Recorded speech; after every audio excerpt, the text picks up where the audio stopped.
yaa.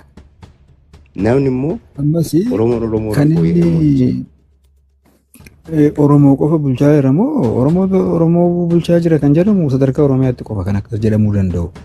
sun Jedhamuu naannoo hin irratti danda'u. hin danda'a.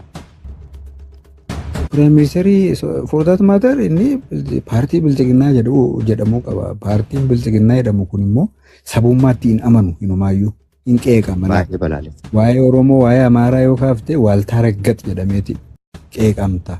Waa'ee sabaayyuu kaasuun sirrii miti akka paartichaatti. Oromootu biyya bulcha jechuu dhiisite jechuudha. So paartii sana kan ibsamuu qabu. Paartii bilchiginnaa jedhamutu biyya bulchaa jira. Achi keessa afaan Oromoo dubbachuu danda'a. Sun yoomaa miti. Yoo dubbates afaan sana afaan hojiin goone dubbachuun yaa'anii mana isaatti dubbachuun yookaan Facebook irratti barreessuun waan uummataaf jijjiiruu hin qabu. Mana murtiitti namni